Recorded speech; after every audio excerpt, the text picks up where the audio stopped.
बार की बात है, टुनटुनी चिड़िया अपनी बेटी सुनहरी और अपने पति टुन्नू चिड़ा के साथ रहती थी। टुन्नू चिड़ा सरपंच के खेतों में खेती किया करता था। कड़ी धूप में वो अपना पसीना बहा था, तब जाकर सरपंच उसे दिन के 100 रुपए दिया करता था। परंतु बाजार में महंगाई इतनी ज्यादा बढ़ गई थी कि 100 रुपए से दिन का खर्चा चल नहीं पा रहा था। सूखी रोटी खाकर उन्हें अपना गुजारा करना पड़ रहा था। एक दिन सुनहरी चिड़िया अपनी माँ से कहती है, माँ, कितने दिन हो गए हैं, हमने कुछ अच्छा खाना नहीं खाया है। आप प्लीज मेरे लिए मशरूम की सब्जी बना दो ना। महीना भर हो गया हमने मशरूम नहीं खाया है। बेटा, मुझे पता है तुम्हें मशरूम बहुत पसंद है, पर तुम जानती हो ना, घर में इतने पैसे नहीं है कि हम तुम्हें मशरूम खिला सके। सरपंच जी भी तेरे बापू को मेहनताना नहीं दे रहे हैं। घर का खर्चा चलाना कितना मुश्किल हो रहा है, ये तुम नहीं जानती बेटा।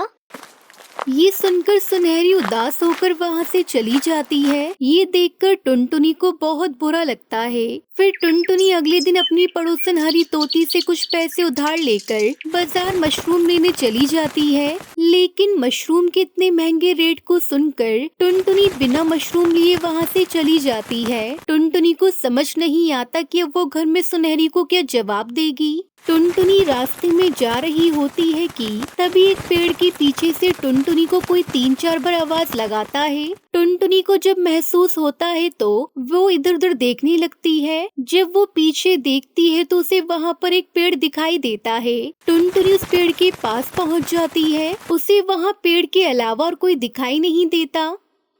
अरे ये क्या, यहाँ तो कोई भी नहीं है, लेकिन आवाज तो यहीं से आ रही थी। लगता है मेरा कोई वहम होगा। बाहर धूप भी तो कितनी तेज हो रही है, मुझे घर चलना चाहिए।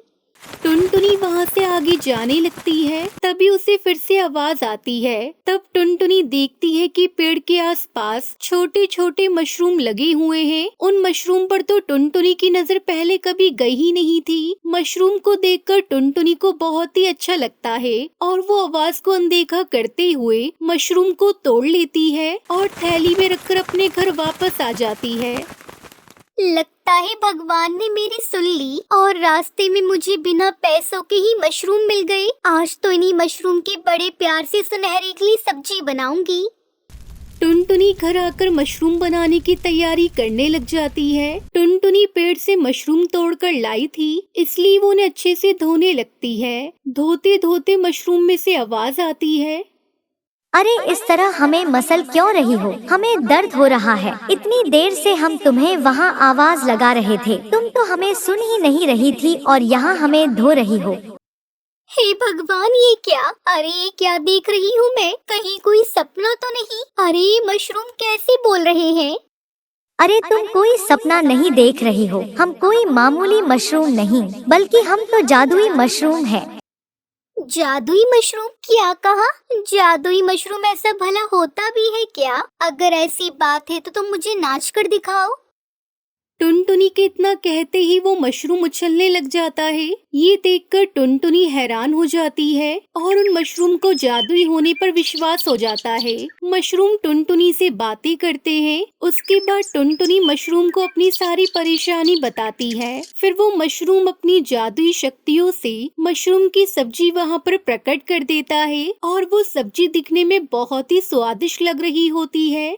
सुनहरी और टुन्नू जब वापस घर आते हैं, फिर उसके बाद पूरा परिवार मिलकर एक साथ मशरूम की सब्जी खाते हैं। सब्जी बहुत ही ज्यादा स्वादिष्ट थी। माँ, ये मशरूम की सब्जी तो बहुत ज्यादा स्वादिष्ट है, मुझे और मिल सकती है क्या?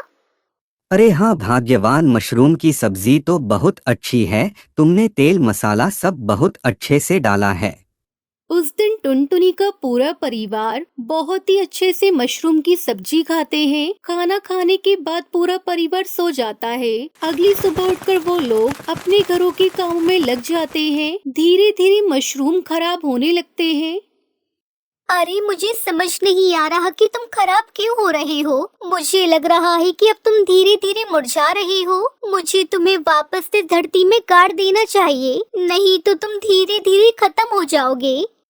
हाँ टुनटुनी, तुम बिल्कुल सही कह रही हो। तुम एक बहुत अच्छी और दयालु चिड़िया हो। तुम मुझे अपने आंगन में लगा दो, मैं हमेशा तुम्हारी मदद करूंगी। तुम्हें जिस भी चीज की आवश्यकता होगी तुम वो मुझसे मांग सकती हो। देखो अभी तो मुझे कुछ भी नहीं चाहिए, मैं तुम्हें बाहर अपने आंगन में लगा देती हूँ, पर जब भी मुझे कुछ चाहिए होगा तो मैं तुमसे जरूर मांगूंगी।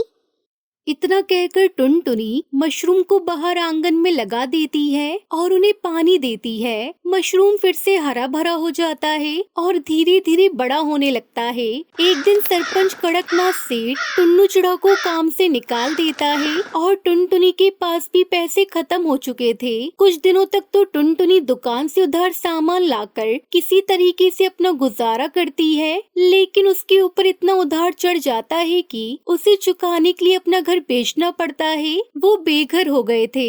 तभी वो आंगन में लगे मशरूम को देखने लगती है। अब हम क्या करें? हमारे पास तो रहने के लिए घर भी नहीं है, अब हम बेघर हो गए हैं। ये सब आंगन में लगा जादुई मशरूम सुन रहा होता है। तभी मशरूम अपनी जादुई शक्तियों से टुनटुनी के लिए एक विशाल मशरूम का घर प्रकट कर देता है और उसके साथ ही मशरूम की खेती भी कर देता है, जिसे देखकर टुनटुनी चिड़िया बहुत खुश होती है। ये सब देखकर टुनटुनी को मशरूम की याद आ जाती है। मैं जानती हूँ कि इस मशरूम की खेती और मशरूम का घर तुमने ही बनाया है। जादुई मशरूम, तुम बहुत ही अच्छे हो। मैं तो तुम्हें भूल ही गई थी, मुझे माफ कर देना। टुनटुनी तुम बहुत अच्छी हो, तुमने कभी हमारा गलत फायदा उठाने की कोशिश नहीं की। तुम जानती हो कि हम जादुई हैं, फिर भी तुमने हमसे कुछ नहीं मांगा, पर हमने यह सब तुम्हारी भलाई के लिए किया है। अब हम यहाँ से वापस जा रहे हैं, इसलिए यह सब हमने तुम्हारे लिए किया है। ठीक है जादुई मशरूम, तुम्हारा बहुत बहुत शुक्रिया।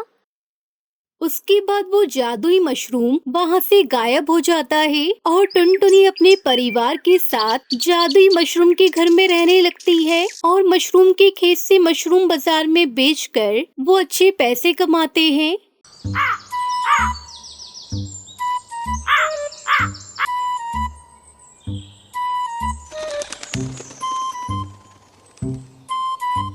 शिमला के जंगल में चमेली कौवी अपने पति कड़कनाथ और बेटे कालू कौवे के साथ रहती थी। चमेली कौवी का पति टैक्सी चलाता था। एक दिन उसकी टैक्सी का एक्सीडेंट हो जाता है और चमेली के पति की मौत हो जाती है। कड़कनाथ की मौत के बाद चमेली कौवी के लिए घर चलाना बहुत मुश्किल हो गया था। तब उसने अपने बेटे कालू कौवे को एक होटल में नौकरी दिलवा दी। इस तरह कई साल गुजर गए। अब कालू कौवा बड़ा हो चुका था। एक दिन चमेली कौवी भोजन देती हुई कहती है, बेटा मैं बूढ़ी हो चुकी हूँ, जिंदगी कब साथ छोड़ दे कुछ पता नहीं। मुझे रात दिन तेरी चिंता सताती रहती है। मेरे मरने के बाद तेरा क्या होगा? माँ तुम ऐसी बातें क्यों कर रही हो? तुम्हें तो अभी बहुत जीना है। वो सब तो ठीक है बेटा, मैं सोच रही हूँ तेरी शादी कर दूँ। बहू घर में आ जाएगी तो मेरा भी बोझ कम हो जाएगा। अगर तू कहे तो मैं तेरे लिए कोई अच्छा रिश्ता देखना शुरू कर दूँ। माँ तुमने मेरी शादी करने का मन बना ही लिया है, तुम्हें मना करने वाला कौन होता हूँ? जो तुम्हें ठीक लगे वो करो। अगले दिन चमेली कौवी हरी तोती के पास जाती है। क्या बात है चमेली भाभी, आज मेरे घर आना कैसे हुआ? क्या बताऊं बहन, अपने कालू के लिए मैं एक अच्छा रिश्ता तलाश कर रही हूँ। तुम्हारी नज़र में कोई अच्छा रिश्ता हो तो मुझे बताओ। ये बात आपने बहुत अच्छी कही भाभी। ये देखो कल ही एक चिड़िया की फोटो आई है, टुनटुनी नाम है। इसके साथ तुम्हारे बेटे की जोड़ी बहुत अच्छी रहेगी। बस एक ही कमी है, तुम्हें दहेज में कुछ भी नहीं मिलेगा। हरी तोती, मुझे अपने बेटे का घर बसाना है, मुझे दहेज नहीं चाहिए। जल्द ही टुनटुनी चिड़िया और कालू कौवे की शादी हो जाती है। टुनटुनी चिड़िया खुशी खुशी अपने ससुराल आ जाती है और अपनी सास और पति की सेवा में सारा समय लगा देती है। बहू थोड़ा अपने ऊपर भी ध्यान दिया कर, दिन भर मेरी और कालू की सेवा करती रहती है। मैं तुमसे बहुत खुश हूँ। इसी तरह समय गुजरने लगता है। टुनटुनी चिड़िया एक बच्ची की माँ बन जाती है। घर में खुशियों का माहौल था। अचानक एक दिन कालू की होटल का मालिक होटल को बंद कर देता है। अब क्या होगा माँ? घर का खर्च कैसे चलेगा? मैं अपनी इस नन्ही सी बच्ची का पालन पोषण कैसे करूँगा? आप इतना मत घबराइए जी, इतना घबराएंगे तो कैसे काम चलेगा? हिम्मत रखिए, जल्द ही आपको कोई नया काम मिल जाएगा। हाँ बेटा, बहू ठीक कह रही है, तू इतना मत घबरा, हम सब तेरे साथ हैं। अगले दिन से कालू कौआ नए काम की तलाश में इधर उधर भटकने लगा, लेकिन उसे कोई काम नहीं मिला। 1 महीना गुजर जाता है, घर के सारे पैसे खत्म होने वाले थे। तभी एक दिन टुनटुनी चिड़िया कालू कौवे से कहती है, सुनो जी, अब से तुम्हें काम की तलाश में जाने की कोई जरूरत नहीं, हम अपना खुद का ढाबा खोलेंगे। तू पागल हो गई है क्या बहू? तुझे पता भी है ढाबा खोलने के लिए हमें एक दुकान किराए पर लेना होगा और अपने पास इतना पैसा भी नहीं है। अरे माँ जी, ढाबा खोलने के लिए दुकान की कोई जरूरत नहीं, ससुर जी की टैक्सी है ना, बहुत दिनों से गोदाम में पड़ी है। कालू जी आप जाइए और जाकर उसकी मरम्मत करवा कर ले आइए। हम लोग टैक्सी में ढाबा खोलेंगे और जंगल में घूम घूम कर अपना बनाया हुआ भोजन सस्ते दाम पर जंगल के पक्षियों को खिलाएंगे। अब कालू कौवे के टैक्सी ढाबे को देखकर कुछ पक्षी उसके ढाबे पर आते हैं। टुनटुनी चिड़िया कालू कौवा मिलकर बड़े प्यार से अपने टैक्सी ढाबा का बना हुआ भोजन उन पक्षियों को खिलाते हैं। इस तरह टुनटुनी चिड़िया और कालू कौवा मिलकर अपना ढाबा चलाने लगे और खुशी खुशी अपने परिवार के साथ रहने लगे।